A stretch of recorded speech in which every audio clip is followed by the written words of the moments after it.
گلرخسار خانم خوبید؟ حالتون خوب است؟ سلامت هستید؟ من از رادیو آزادی هستم. ما همین مدت می نوشتیم و پرسان می شدیم که چی شد، چی موند، چی خیلی احوالتون خوب هستید؟ الحمدلله تماما من الحمدلله. سلامت باشید، سلامت باشید.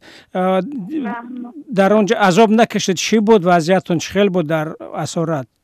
وضعیت عذاب دادن ما دست پاچ زنجیربند بود، زدن ما مردکو بسیار عذاب دادن ما، آبکات ندادن ما، یک وقت توالت رفتن نمانده، آب ندادن ما، عذاب دادن ما. اینا کی بودن؟ با معلوم شد که اینا چی میخواستند؟ پول میخواستن.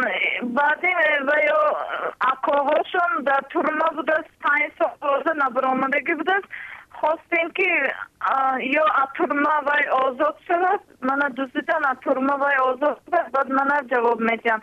اگر وی اترمه آزاد نشود جواب نمیداده. بعد حالی چی خیلی حل شد؟ چی خیلی شد که شما رو آزاد کردن؟ بایا امروز گفتن که شب ساعت 10 شب دینه گفتن که اترمه آزاد کردین همون اکاهاشون. بعد شب گفتن که ما میترسیم شب بینه بردم به پگاه سهر ما میبریم. پگاه سهر شد، زنگ آمد گفت که شما خانه میری. گفتم من سهری آورده جای عسکری به آورده پس دکتر. در این مدت مثلا پلیس و ارمیا نمیتونستن شما رو از اونجا خلاص کردن؟ اینو ترسیدن که پرام میکنن یا یکم وای میشد. بعد جای من ندانستن. اینو از این جای مکانی که من کار میکردم از آنجا 1 ساعت دوری داشت، 3 ساعت وقت باشین کتی. برای همون اینو جای من مکانی من اینو نمیدانستیم که من در کجایم. تمام این مدت در یک جا نگهتون میداشتن یا که هر جا میبردن؟ نه هر جا.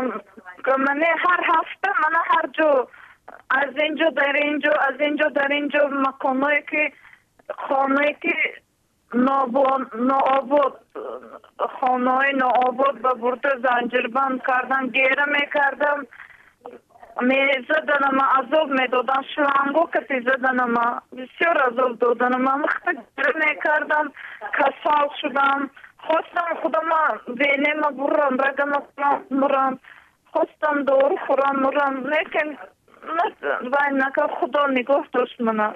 در این خیلی وقتا درباره چی فکر میکردید بعد؟ فقط درباره بچه هم و درباره پدر مادرم فکر کردم، دیگر هیچی فکر نکردم. من در امیدوار نبودم که من سوک سلامت اینجا میبرم. من فقط میزدم و میکنم. من گفته بودم که من اینا میکشم یا بایم. در چند روزی که من دوزیدم автомат کتی دفترم автомат کتی زدن ما، تلفونم کشته گرفتن، چیزام هم کشته گرفتن، بسیار عذاب دادن ما. درست است که شما همان روز همان سحری انتظار اتوبوس نشدید و خودتان پیاده رفتید یا چی شد که چی خیلی شد همون وقتی که شما را دزدیدن؟ نه ما هر پای پیاده می رفتیم هر سحر. اینو عسکری می گفت که ما فی مشکل سحری هم خواب رفت است، سحری بیتم پای پیاده شکر نمیکنم. ما سحری هر وقت تمام پای پیاده می رفتیم.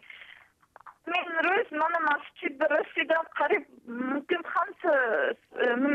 5 منوت من بانیسه برسیدگی بودم که من 6 آدم ماشین اول ماشین استاد و 6 آدم برآمد و من داشتم ماشین به تیله کردم. من دو کردم ماشین درفش داشتم، دستم زدن کشالمالان کردم ماشین به در آوردن و سرم کتی اما автоматошان زدم.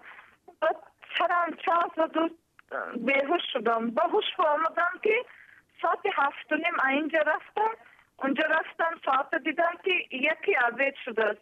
خب بعدم این افرادی که شما را دزدیدن به جزا کشیده میشوند؟ چیزی در این باره هست؟ من تا حال بانیسه کاپ نیسه گرفته بودم.